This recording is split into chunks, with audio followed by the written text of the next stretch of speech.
ഇനിയും വേണം 2 മാസം,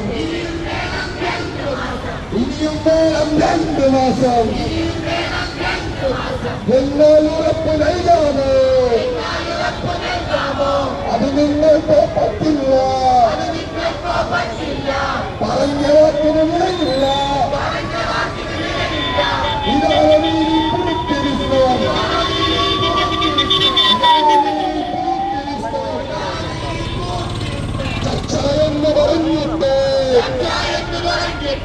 ചർച്ചയെന്ന് പറഞ്ഞിട്ട് ചോർച്ച മാത്രം നൽകുന്നു, ജയിൽ പോലെഴുതുന്നു. സർക്കാർ സ്കൂളിൽ കേൾക്കുന്നു, സംരക്ഷിക്ക സംരക്ഷിക്ക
ബാക്കിലോട്ടില്ലേ?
എറിയുമ്പോൾ നോക്കി എറിയണ്ടേ ഫോണൊക്കെ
തിരുവനന്തപുരം സൗത്ത് ജില്ലയുടെ നേതൃത്വത്തിൽ ഈ സെക്രട്ടേറിയറ്റിന് മുന്നിൽ സമരമായി എത്തിയിട്ടുള്ളത് PSC ഉദ്യോഗാർത്ഥികൾക്ക് ഐക്യദാർഢ്യം പ്രഖ്യാപിച്ചുകൊണ്ടുള്ള സമരമാണ് ഇന്നിവിടെ എത്തിച്ചേർന്നിട്ടുള്ളത്.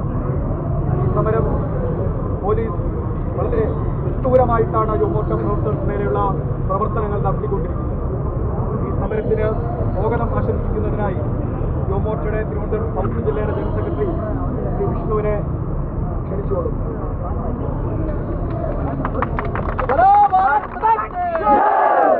പ്രിയപ്പെട്ട യുവമോർച്ചയുടെ അധ്യക്ഷൻ ശ്രീ ചുണ്ടിക്കൽ ഹരി, ഈ സമരം ഇന്നിവിടെ ഉദ്ഘാടനം ചെയ്യാൻ എത്തിയിട്ടുള്ള പ്രിയപ്പെട്ട MLA ശ്രീ മുരളീധരൻ, പാർട്ടിയുടെ സംസ്ഥാന വൈസ്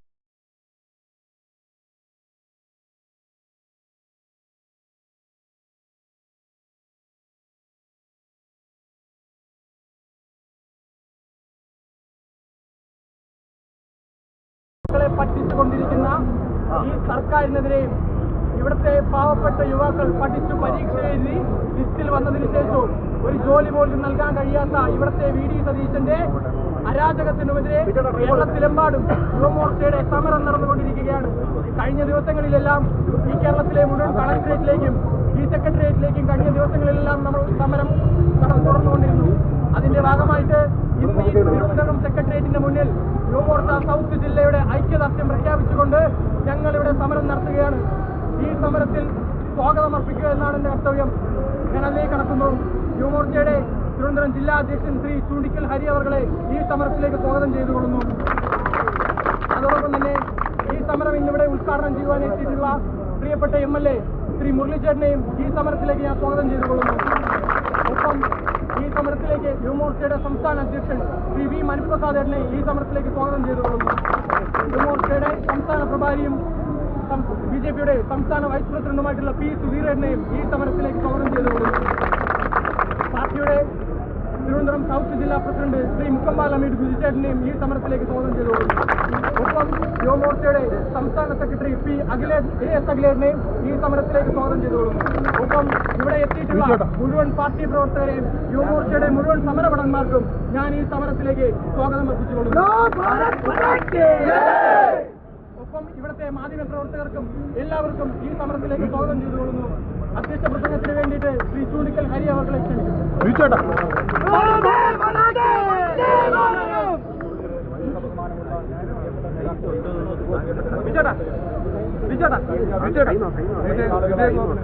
യുവമോർച്ച കേരളത്തിന്റെ വേദികളിൽ നിരന്തരമായുള്ള യുവജനങ്ങൾക്ക് വേണ്ടിയിട്ടുള്ള സമരം നയിച്ചു വരികയാണ്. ഈ സമരം ഇവിടുത്തെ സാധാരണക്കാരുടെ മക്കൾക്ക് വേണ്ടി, നാട്ടിലെ യുവജനങ്ങൾക്ക് വേണ്ടിയിട്ടാണ് യുവമോർച്ച തെരുവിലിറങ്ങി പോരാടുന്നത്. ഈ പോരാട്ടം ഒരിക്കലും ഈ സർക്കാരിന് കണ്ടില്ല എന്ന് നടിക്കാൻ കഴിയാത്ത സാഹചര്യത്തിൽ ഞങ്ങൾ ഈ സമരത്തെ എത്തിക്കും. ഇവിടുത്തെ സാധാരണക്കാരായിട്ടുള്ള യുവാക്കൾക്ക് നീതി ലഭിക്കുന്നതുവരെ യുവമോർച്ച ഈ തെരുവീതികളിൽ സമരവുമായിട്ടുണ്ടാകുമെന്ന് പറഞ്ഞുകൊണ്ട് ഈ സമരം ഔപചാരികമായി ഉദ്ഘാടനം ചെയ്യുന്നതിനായി ബഹുമാനപ്പെട്ട MLA ശ്രീ V മുരളീധരൻജിയെ സ്നേഹാദരപൂർവ്വം സ്വാഗതം ചെയ്തുകൊള്ളുന്നു. യുവമോർച്ച സംഘടിപ്പിച്ചിട്ടുള്ള സമരത്തിന് നേതൃത്വം നൽകുന്ന യുവമോർച്ചയുടെ സൗത്ത് ജില്ലാ പ്രസിഡന്റ് ചൂണ്ടിക്കൽ ഹരി, ഭാരതീയ ജനതാ പാർട്ടിയുടെ സംസ്ഥാന അധ്യക്ഷൻ സംസ്ഥാന ഉപാധ്യക്ഷൻ ശ്രീ P സുധീർ, യുവമോർച്ചയുടെ സംസ്ഥാന പ്രസിഡന്റ് ശ്രീ മനുപ്രസാദ്, സംസ്ഥാന സെക്രട്ടറി ശ്രീ അഖിൽ, യുവമോർച്ചയുടെ ജില്ലാ ജനറൽ സെക്രട്ടറി ഷിബു, മറ്റ് പാർട്ടിയുടെ നേതാക്കളെ, യുവമോർച്ചയുടെ നേതാക്കളെ, ഇവിടെ ഈ സമരത്തിൽ പങ്കെടുക്കാൻ എത്തിച്ചേർന്നിട്ടുള്ള യുവമോർച്ചയുടെ പ്രവർത്തകരെ, ഈ കേരളത്തിലെ തൊഴിലിന് വേണ്ടി സമരം ചെയ്യുന്ന യുവാക്കളുടെ പ്രതിനിധികളായിട്ട് എത്തിയിട്ടുള്ളവരെ എല്ലാവർക്കും നമസ്കാരം. കഴിഞ്ഞ 5 ആഴ്ചയിലേറെ കാലമായി നമ്മുടെ ഈ സെക്രട്ടേറിയറ്റിൻ്റെ മുന്നിൽ ഈ സമരം നടക്കുന്ന ഈ ഗേറ്റിൻ്റെ തൊട്ട് പരിസരത്ത് അധ്യാപകരായി തിരഞ്ഞെടുക്കപ്പെട്ടിട്ടുള്ള PSCയുടെ റാങ്ക് ലിസ്റ്റിൽ വന്നിട്ടുള്ള 1000-ലേറെ ആളുകൾ സമരത്തിലാണ്. കേരളത്തിലെ വിവിധ ജില്ലകളിൽ റാങ്ക് ലിസ്റ്റിൽ ഇടം നേടിയിട്ടുള്ള ആളുകളാണ് അവരെല്ലാവരും. വളരെ നന്നായി വിദ്യാഭ്യാസം കൈവരിച്ച് വളരെ കഷ്ടപ്പെട്ട് PSCയുടെ പരീക്ഷ എഴുതി ആ പരീക്ഷയിൽ റാങ്ക് ലിസ്റ്റിൽ വന്നിട്ടുള്ള ആൾക്കാരാണ്. പക്ഷെ നിരവധി ജില്ലകളിൽ ആ റാങ്ക് ലിസ്റ്റിൽ നിന്ന് ഒരാളെ പോലും ഇതുവരെ നിയമിച്ചിട്ടില്ല. കഴിഞ്ഞ വർഷവും നിയമിച്ചിട്ടില്ല, ഈ വർഷവും. ഈ അധ്യയന വർഷം ഏതാണ്ട് 2 മാസം പൂർത്തിയായി കഴിഞ്ഞു. ഈ അധ്യയന വർഷത്തിൽ നിയമിച്ചിട്ടില്ല. കേരളത്തിൽ ഇതൊരു പുതിയ സംഭവമല്ല. കഴിഞ്ഞ സർക്കാരിൻ്റെ കാലത്ത് അന്ന് പബ്ലിക് സർവീസ് കമ്മീഷൻ റാങ്ക് ലിസ്റ്റിൽ പേര് വന്ന് നിയമനത്തിന് വേണ്ടി കാത്തുനിന്ന ആളുകൾ ിലടഞ്ഞ് സമരം ചെയ്യുന്നത് വരെയുള്ള നടപടികളിലേക്ക് നീങ്ങിയ ഒരു സാഹചര്യം, ആ സാഹചര്യം നമുക്കെല്ലാവർക്കും അറിയാം. 10 കൊല്ലക്കാലം കേരളത്തിലെ യുവാക്കളുടെ താല്പര്യങ്ങൾ അവഗണിച്ചുകൊണ്ട്, കേരളത്തിലെ യുവാക്കളുടെ ആശങ്കകൾക്ക് അല്പം പോലും പരിഗണന നൽകാതിരുന്ന ഒരു സർക്കാർ. അതുകൊണ്ട് തന്നെയാണ് ജനങ്ങൾ ആ സർക്കാരിനെ വലിച്ചെറിഞ്ഞത്. അതിനുശേഷം ഒരു പുതിയ സർക്കാർ ഭരണത്തിൽ വന്നു. കേരളത്തിന് ഒരു പുതുയുഗം സമ്മാനിക്കാൻ പോകുന്നു എന്നാണ് മുഖ്യമന്ത്രിയും അദ്ദേഹത്തിന്റെ കൂടെയുള്ള 20ലധികം മന്ത്രിമാരും ഈ നാട്ടിലെ ജനങ്ങളോട് പറഞ്ഞിരുന്നത്. 10 കൊല്ലക്കാലം കേരളത്തിലുണ്ടായിരുന്ന മുരടിപ്പ്, ആ മുരടിപ്പിന് മാറ്റമുണ്ടാക്കാൻ വേണ്ടിയിട്ടുള്ള ശ്രമമാണ് ഞങ്ങൾ നടത്താൻ പോകുന്നത് എന്നാണ് കോൺഗ്രസിന്റെ നേതൃത്വത്തിൽ, മുസ്ലിം ലീഗിന്റെ നേതൃത്വത്തിൽ ഉള്ള സർക്കാർ. ആ സർക്കാരിനെ തെരഞ്ഞെടുക്കാൻ വേണ്ടിയിട്ട് കേരളത്തിലെ ജനങ്ങളോട് അവരെല്ലാവരും അഭ്യർത്ഥിച്ചിട്ടുണ്ട്. അത് വിശ്വസിച്ച ധാരാളം ആളുകളുണ്ട്. ഞങ്ങൾക്ക് ആ കാര്യത്തിൽ ഒരു വിശ്വാസം ഉണ്ടായിരുന്നില്ല. പക്ഷേ ആ വാക്കുകളെ വിശ്വസിച്ചുകൊണ്ട് കേരളത്തിലെ ജനങ്ങൾ, യുവാക്കൾ ഉൾപ്പെടെയുള്ള ആളുകൾ വലിയ ഭൂരിപക്ഷം നൽകിക്കൊണ്ട് VD സതീശന്റെ നേതൃത്വത്തിൽ, കോൺഗ്രസിന്റെയും മുസ്ലിം ലീഗിന്റെയും നേതൃത്വത്തിൽ ഒരു പുതിയ സർക്കാർ, ആ സർക്കാരിനെ തെരഞ്ഞെടുത്തു. 100ലധികം നിയമസഭാ അംഗങ്ങളെ ഈ സർക്കാരിനെ പിന്തുണയ്ക്കുന്നവരായിട്ട് നിയമസഭയിലേക്ക് എത്തിച്ചു. കേരളത്തിലെ ജനങ്ങൾ പ്രതീക്ഷിച്ചിരുന്നത് പോലെയുള്ള എന്ത് മാറ്റമുണ്ടായി എന്നുള്ളതാണ് ജനങ്ങളുടെ മനസ്സിൽ ഉയരുന്ന ചോദ്യം. പബ്ലിക് സർവീസ് കമ്മീഷൻ ഭരണഘടനാപരമായിട്ടുള്ള ഒരു സ്ഥാപനമാണ്. ആ ഭരണഘടനാ നിബന്ധനകൾക്കനുസരിച്ച് പ്രവർത്തിക്കേണ്ട സ്ഥാപനമാണ്.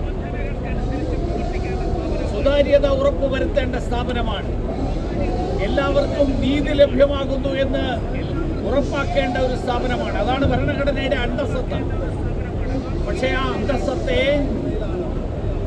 കാറ്റിൽ പറത്തുന്ന നയസമീപനങ്ങളാണ് ഈ സർക്കാർ വന്നതിന് ശേഷവും PSCയുടെ ഭാഗത്തു നിന്നുണ്ടായിക്കൊണ്ടിരിക്കുന്നത്.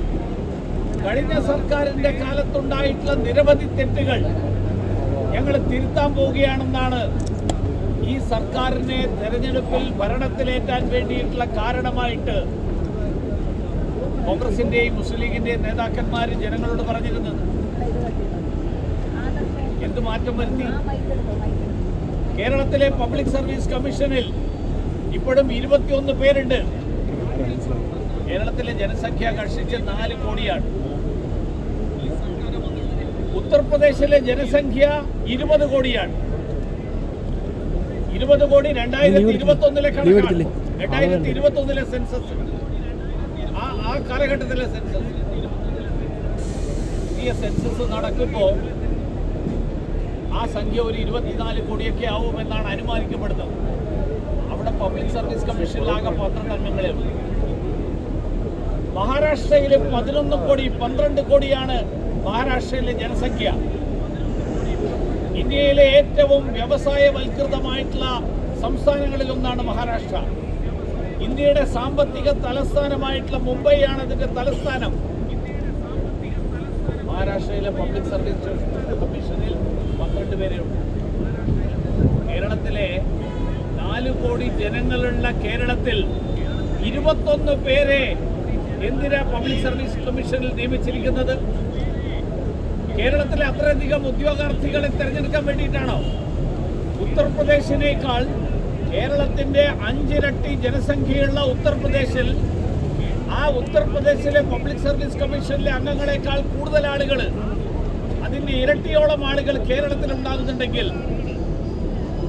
ഈ 5 ഇരട്ടി വരുന്ന ജനസംഖ്യ, ആ ജനസംഖ്യയുടെ അത്രയെങ്കിലും അവിടെ എടുക്കുന്ന അത്രയെങ്കിലും ഉദ്യോഗാർത്ഥികളെ കേരളത്തിൽ തിരഞ്ഞെടുക്കാനുണ്ടോ? അല്ല, അതൊന്നുമല്ല കാരണം. കാരണം എന്താ? പബ്ലിക് സർവീസ് കമ്മീഷൻ ഭരണത്തിലിരിക്കുന്ന പാർട്ടികളുടെ കറവ പശുവാണ്.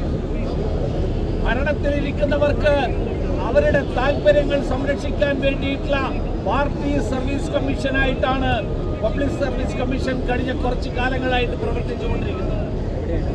പിണറായിയുടെ കാലത്ത് അത് പിണറായി സർവീസ് കമ്മീഷനായി, ഇപ്പോഴും അത് പാർട്ടി സർവീസ് കമ്മീഷൻ ആക്കാൻ വേണ്ടിയിട്ടുള്ള ഒരു ഉദ്ദേശത്തോടു കൂടിയാണ് വി ഡി സതീശന്റെ സർക്കാർ പ്രവർത്തിച്ചുകൊണ്ടിരിക്കുന്നത്. അതുകൊണ്ട് കഴിഞ്ഞ സർക്കാർ എടുത്ത ആളുകൾ, ആ ആളുകളെ കുറിച്ച് ധാരാളം പരാതികൾ, ആ പരാതികൾ ഉണ്ടായിട്ടുണ്ട്. ചില പരീക്ഷകൾ, ആ പരീക്ഷകളിൽ യോഗ്യതയില്ലാത്ത ആളുകളെ തെരഞ്ഞെടുത്തു എന്നുള്ള ആക്ഷേപം ഉയർന്നു വന്നിട്ടുണ്ട്. ഇന്റർവ്യൂ നടത്തിയ ഘട്ടങ്ങളിൽ ആ ഇന്റർവ്യൂവിൽ പാർട്ടി പരിഗണനയിലൂടെയാണ് അവർക്ക് റാങ്ക് ലിസ്റ്റിൽ സ്ഥാനം കൊടുത്തത് എന്നുള്ള പരാതി ഉണ്ടായിട്ടുണ്ട്. ഇവിടെ യൂണിവേഴ്സിറ്റി കോളേജിൽ SFIയുടെയും CPMന്റെയും നേതാക്കന്മാരായിരുന്ന ആളുകൾ, ആ ആളുകൾ പബ്ലിക് സർവീസ് കമ്മീഷൻ നടത്തിയ പോലീസ് ഉദ്യോഗസ്ഥന്മാരുടെ പരീക്ഷയിൽ, ആ പരീക്ഷയിൽ 1ാം റാങ്ക് വാങ്ങിയത് നമുക്കെല്ലാവർക്കും അറിയാം. ആ 1ാം റാങ്കിന് അവർക്ക് ഒരു അർഹതയും ഇല്ലായിരുന്നു എന്ന് പിന്നീട് സർക്കാരിന് തന്നെ സമ്മതിക്കേണ്ടി വന്നു. അവര് യൂണിവേഴ്സിറ്റി പരീക്ഷ പോലും ഉത്തരക്കടലാസ് രഹസ്യമായിട്ട്, കൃത്രിമമായിട്ട് അവർ നേരത്തെ തന്നെ ഉണ്ടാക്കി, അതിന്റെ രേഖകൾ ഉണ്ടാക്കി, അങ്ങനെയുള്ള ഉത്തരക്കടലാസ് ഉപയോഗിച്ചുകൊണ്ടാണ് യൂണിവേഴ്സിറ്റി പരീക്ഷ എഴുതിയത് എന്ന് ധാരാളം തെളിവുകൾ പുറത്തു വന്നു. അങ്ങനെ വിശ്വാസ്യത നഷ്ടപ്പെട്ട ഒരു പബ്ലിക് സർവീസ് കമ്മീഷൻ, ആ പബ്ലിക് സർവീസ് കമ്മീഷൻ എന്തുകൊണ്ടാണ് സതീശൻ സർക്കാർ ഇപ്പോഴും നിലനിർത്തിക്കൊണ്ടിരിക്കുന്നത്? ഒന്നുകിൽ ഇത്രയും കാലം CPMന്റെ വിടുപണി ചെയ്തിരുന്ന ആളുകൾ ഇനി കോൺഗ്രസിന്റെയും മുസ്ലിം ലീഗിന്റെയും വിടുപണി എടുക്കുമോ എന്നുള്ളതിനെ കുറിച്ചുള്ള വിലപേശൽ നടക്കുകയായിരിക്കും. കാരണം അവിടെ ഇരിക്കുന്ന ആളുകളുടെ നിലവാരം എന്താണെന്ന് നമുക്ക് എല്ലാവർക്കും അറിയാം. അവിടെ എന്തൊക്കെ യോഗ്യതയുടെ അടിസ്ഥാനത്തിലാണ് അവിടെ തെരഞ്ഞെടുക്കപ്പെട്ട, അവിടെ നിയമിക്കപ്പെട്ടത് എന്നുള്ളത് നമുക്ക് എല്ലാവർക്കും അറിയാം. പാർട്ടി മേലാളന്മാരോടുള്ള കൂറിനപ്പുറത്ത് പബ്ലിക് സർവീസ് കമ്മീഷന്റെ അംഗമായിരിക്കാനുള്ള മറ്റെന്തെങ്കിലും യോഗ്യത അവർക്ക് ആർക്കെങ്കിലും ഉണ്ടോ എന്ന് പരിശോധിക്കപ്പെടേണ്ടതാണ്. അപ്പോൾ അവരൊക്കെ വിൽപ്പന ചരക്കായിട്ട് റെഡിയായിട്ട് നിൽക്കുകയാണോ? അവരെ വാങ്ങാൻ പറ്റുമോ? അതിനു വേണ്ടിയിട്ടുള്ള വിലപേശൽ എന്താണ്? നിന്റെ സ്ഥാനം നിലനിർത്തണമെങ്കിൽ നീ ഞങ്ങൾ പറയുന്ന എത്ര ആൾക്കാരെ എടുക്കും, ഞങ്ങൾ പറയുന്ന ആൾക്കാരിൽ നിന്ന് എത്ര രൂപ കമ്മീഷനായിട്ട് വാങ്ങും? ഇതുപോലെയുള്ള ഇടപാടുകളാണോ നടക്കുന്നത് എന്ന് എനിക്കറിയില്ല. കാരണം അതുപോലെയുള്ള നിരവധി ഉദാഹരണങ്ങൾ നമ്മുടെ നാട്ടിലുണ്ട്. ഒരു കശുവണ്ടി വികസന കോർപ്പറേഷനുണ്ട്. ആ കശുവണ്ടി വികസന കോർപ്പറേഷന്റെ നേതാവ്, അതിന്റെ ചെയർമാൻ INTUCയുടെ നേതാവാണ്. INTUCയുടെ ഒരു വിഭാഗം പറയുന്നത് INTUC ബ്രാക്കറ്റിൽ പിണറായി എന്നാണ് അവര് ഈ പറഞ്ഞ നേതാവിന്റെ പക്ഷത്തിന് വിളിക്കുന്നത്. എന്ന് പറഞ്ഞാൽ INTUCയിൽ ഒരു പിണറായി പക്ഷമുണ്ട് എന്നാണ് പറയുന്നത്. CPMന് അനുകൂലമായിട്ട് നിൽക്കുന്നവരുടെ ഒരു പക്ഷമുണ്ട് എന്നാണ് പറയുന്നത്. ഇതാണ് കേരളത്തിലെ CPM ഭരിക്കുമ്പോഴും കോൺഗ്രസ് ഭരിക്കുമ്പോഴും കേരളത്തിലെ വിവിധ സ്ഥാപനങ്ങളുടെ സ്ഥിതി. ഈ പബ്ലിക് സർവീസ് കമ്മീഷന്റെ കാര്യത്തിലും ഇതേപോലെയുള്ള ഒരു സ്ഥിതി. ആ സ്ഥിതി സ്വീകരിക്കാൻ വേണ്ടിയിട്ടാണോ ഈ വിലപേശലിന് വേണ്ടിയിട്ട് ഇങ്ങനെയുള്ള ഒരു ശ്രമം നടത്തുന്നത്? അതിനു വേണ്ടിയിട്ടാണോ ഇവരെ നിയമിക്കാതെ, ഇവരെ പിരിച്ചുവിടാതെ, ഇവർക്കെതിരായിട്ടൊരു നടപടിയും എടുക്കാതെ ഇങ്ങനെ ഇവരെ ഇപ്പോഴും നിലനിർത്തിക്കൊണ്ടിരിക്കുന്നത് എന്നുള്ള ചോദ്യമാണ് ഈ നാട്ടിലെ സാധാരണക്കാരായിട്ടുള്ള ഉദ്യോഗാർത്ഥികൾ ചോദിച്ചുകൊണ്ടിരിക്കുന്നത്. പബ്ലിക് സർവീസ് കമ്മീഷനെതിരായിട്ടുള്ള അന്വേഷണം നടക്കുന്നു എന്നാണ് പറയുന്നത്. ആ അന്വേഷണവുമായിട്ട് ഞങ്ങൾ സഹകരിക്കുന്നുണ്ട് എന്നാണ് PSC ഔദ്യോഗികമായിട്ട് ഇപ്പോൾ വിശദീകരണം നൽകിയിരിക്കുന്നത്. കേരളത്തിലെ ക്രൈംബ്രാഞ്ച് അന്വേഷിക്കുന്നു എന്നാണ് പറയുന്നത്. കേരളത്തിന്റെ പോലീസിന്റെ സംവിധാനം അന്വേഷിക്കുന്നു എന്നാണ് പറയുന്നത്. കേരളത്തിന്റെ പോലീസ് സംവിധാനത്തെക്കുറിച്ച് നമുക്ക് എല്ലാവർക്കും അറിയാം. ഈ ആയങ്കി അർജുൻ ആയങ്കി നാട്ടിലെ 1-ാം നമ്പർ ക്രിമിനലാണ്. കേരള പോലീസിന് പക്ഷേ അയാളെ തൊടാൻ പേടിയാണ്. കാരണം എന്താ? ഒന്നുകിൽ തൊടാൻ പേടി, അല്ലെങ്കിൽ പോലീസിനെ സംബന്ധിച്ചിടത്തോളം ഇപ്പോഴും പോലീസ് പിണറായി വിജയന്റെ പോലീസായിട്ട് തുടരുന്നു. VD സതീശന്റെയും രമേശ് ചെന്നിത്തലയുടെയും നിയന്ത്രണത്തിലായിട്ടില്ല. 10 കൊല്ലക്കാലം ആരൊക്കെയാണോ രാഷ്ട്രീയ യജമാനന്മാരായിരുന്നത് അവരുടെ നിയന്ത്രണത്തിൽ ഇപ്പം തുടരുകയാണോ? അവരാണ് അന്വേഷിക്കുന്നത്. അവരാണ് PSCയിലെ ക്രമക്കേട് അന്വേഷിക്കുന്നത്. അവരന്വേഷിച്ച് എന്ത് ക്രമക്കേട് പുറത്തു വരും? മാത്രമല്ല, റാങ്ക് ലിസ്റ്റുകളുടെ കാലാവധി, ആ റാങ്ക് ലിസ്റ്റ് പരീക്ഷ കഴിഞ്ഞ് ഫലം പുറത്തു വരാനെടുക്കുന്ന സമയം, ധാരാളം ആധുനികമായിട്ടുള്ള സംവിധാനങ്ങൾ, ആ സംവിധാനങ്ങൾ ഇതിനകം നിലവിലുണ്ട്. ഈ ആധുനിക സംവിധാനങ്ങൾ മൂല്യനിർണ്ണയത്തിന് വേണ്ടി എന്തുകൊണ്ട് ഉപയോഗിക്കാൻ കഴിയുന്നില്ല?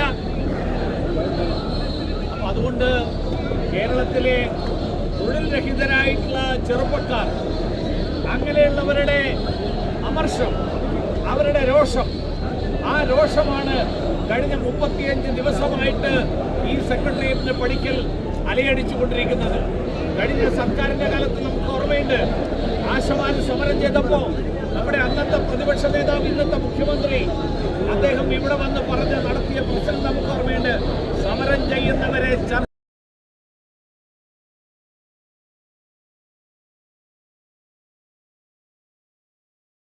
പ്രതിപക്ഷ നേതാവായിരുന്നപ്പോൾ പറഞ്ഞ കാര്യങ്ങൾ മറന്നുപോയി. എന്തുകൊണ്ട് ഈ റാങ്ക് ലിസ്റ്റിൽ പേര് വന്നിട്ടുള്ള അധ്യാപകരായിട്ട് തെരഞ്ഞെടുക്കപ്പെട്ടിട്ടുള്ള അവരെ PSC തെരഞ്ഞെടുത്തിട്ടുള്ള ആളുകൾ സമരം ചെയ്തിട്ട് ഇന്ന് വരെ ഒരു ചർച്ചയ്ക്ക് വിളിക്കാത്തത്? അവരങ്ങോട്ട് പോയിട്ട് വിദ്യാഭ്യാസ മന്ത്രിയെ കാണുന്നുണ്ട്. അവരെ കാണുമ്പോഴൊക്കെ നിഷേധാത്മകമായിട്ടുള്ള സമീപനം, ആ സമീപനമാണ് സർക്കാരിന്റെ ഭാഗത്ത് നിന്നുള്ളത്. അതുകൊണ്ട് യുവമോർച്ച ഇന്ന് ആവശ്യപ്പെടുന്നത് ഈ കാര്യത്തിൽ അടിയന്തരമായിട്ടുള്ള നടപടികൾ ഉണ്ടാകണം. ഭാരതീയ ജനതാ പാർട്ടിക്ക് ആവശ്യപ്പെടാനുള്ളത് ഇവരെ ചർച്ചയ്ക്ക് വിളിക്കണം. അവരുമായിട്ട് അവരുടെ ആവശ്യങ്ങൾ എന്താണ് എന്നുള്ളത് അനുഭാവപൂർവ്വം പരിഗണിക്കണം. ഈ കേരള PSC എന്ന പേരിലുള്ള ഈ പാർട്ടി സർവീസ് കമ്മീഷൻ, ഈ പാർട്ടി സർവീസ് കമ്മീഷനെ പിരിച്ചുവിടാൻ ആവശ്യമായിട്ടുള്ള നടപടികൾ, ആ നടപടികളാണ് സതീശന് ഈ നാട്ടിലെ സാധാരണക്കാരായിട്ടുള്ള ചെറുപ്പക്കാരോട് എന്തെങ്കിലും അനുഭവമുണ്ടെങ്കിൽ അടിയന്തരമായിട്ട് ചെയ്യേണ്ടത് ഇവരെ പിരിച്ചുവിടാൻ. ഈ പബ്ലിക് സർവീസ് കമ്മീഷൻ എന്ന് പറയുന്ന പിണറായിയുടെ കാലത്തെ പിണറായി സർവീസ് കമ്മീഷനെ പിരിച്ചുവിടാൻ അതിന് VD സതീശന് ധൈര്യമുണ്ടോ? VD സതീശൻ അത്ര എളുപ്പത്തിൽ നടക്കുന്ന ഒരാളല്ല. കാരണം 10 കൊല്ലക്കാലം VD സതീശനെ സംരക്ഷിച്ച് നിർത്തിയത് പിണറായിയാണ്. എന്താ പുനർജനി കേസിൽ പിണറായിയുടെ കാലത്ത് ഒരു അന്വേഷണത്തിന്റെ റിപ്പോർട്ട് പുറത്തു വരാതിരുന്നത്? പുനർജനി കേസ് പിണറായിയുടെ ക്രൈംബ്രാഞ്ച് അന്വേഷിച്ച് ഒരു കുറ്റവും കണ്ടുപിടിച്ചില്ല. അത് കഴിഞ്ഞ് രമേശ് ചെന്നിത്തല വന്നപ്പോ രമേശ് ചെന്നിത്തലയുടെ പോലീസ് VD സതീശന്റെ കേസ് അന്വേഷിക്കുക. എങ്ങനെയുണ്ടാവും? യജമാനന്റെ കേസ് അന്വേഷിക്കാൻ ആ യജമാനന്റെ കീഴിലുള്ള പണിക്കാരൻ അന്വേഷിക്കാൻ പോയി കഴിഞ്ഞാൽ എന്തായിരിക്കും സ്ഥിതി? വളരെ ക്ലീൻ ചിറ്റ് കൊടുത്തു. VD സതീശൻ ഒരു കുറ്റവും ചെയ്തിട്ടില്ല. VD സതീശൻ കുറ്റം ചെയ്തിട്ടുണ്ട് എന്ന് പറയാൻ ധൈര്യമുള്ള ഏതെങ്കിലും പോലീസ് ഉദ്യോഗസ്ഥൻ കേരളത്തിലെ പോലീസിൽ ഉണ്ടാവോ? അങ്ങനെയുണ്ടെങ്കിൽ, അങ്ങനെ ശ്രമിച്ചു കഴിഞ്ഞാൽ കേരളത്തിലെ പോലീസിൽ നിലനിൽക്കൂ. അപ്പൊ സ്വാഭാവികമാണ് ഇവർ തമ്മിലുള്ള ഒത്തുകളി. അതിന് പകരമാണോ പിണറായി നിയോഗിച്ച ആളുകളെ ഞങ്ങൾ സംരക്ഷിക്കാം, എന്റെ കാര്യം നിങ്ങൾ നോക്കണം? ഈ പരസ്പര ധാരണ കേരളത്തിൽ കുറെ കാലമായിട്ട് നടക്കുന്ന ഈ ഒത്തുകളിയിൽ കേരളത്തിലെ യുവാക്കളെ ബലിയാടുകളാക്കി മാറ്റാനുള്ള നീക്കം, ആ നീക്കം യുവമോർച്ചയും ഭാരതീയ ജനതാ പാർട്ടിയും അനുവദിക്കില്ല എന്ന് മാത്രം സൂചിപ്പിച്ചുകൊണ്ട് ഈ സമരം ഔപചാരികമായിട്ട് ഉദ്ഘാടനം ചെയ്യുന്നു. എല്ലാവർക്കും സമരത്തിന്റെ അഭിവാദ്യങ്ങൾ നേരുന്നു. ഈ സമരത്തിന് ഇവിടെ നടത്തുന്ന പബ്ലിക് സർവീസ് അധ്യാപകരുടെ റാങ്ക് ലിസ്റ്റിലുള്ള കുട്ടികൾ നടത്തുന്ന ഉദ്യോഗാർത്ഥികൾ നടത്തുന്ന സമരത്തോട് ഭാരതീയ ജനതാ പാർട്ടിയുടെ ഐക്യദാർഢ്യം പ്രഖ്യാപിച്ചുകൊണ്ട് ഞാൻ എന്റെ വാക്കുകൾ അവസാനിപ്പിക്കുന്നു. എല്ലാവർക്കും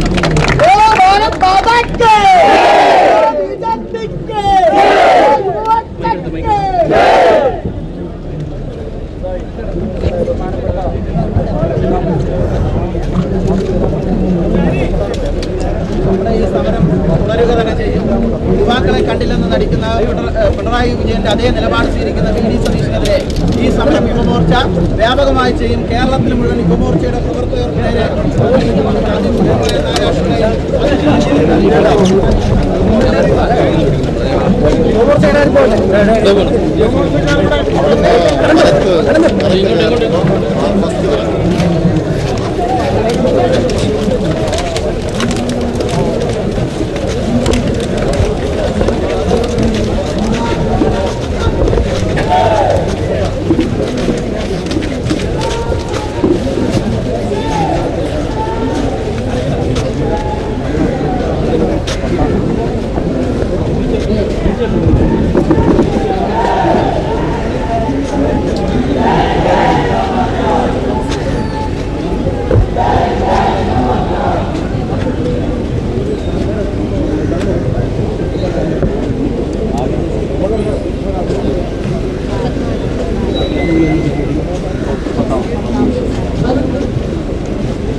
ആർക്കുമായി വന്ന് ഇവിടെ റോഡിൽ ഇരിക്കുന്നത് കടലിന്റെ മക്കളുടെ കണ്ണൂരും വിലയുണ്ടാകണം എന്നാവശ്യപ്പെട്ടത്.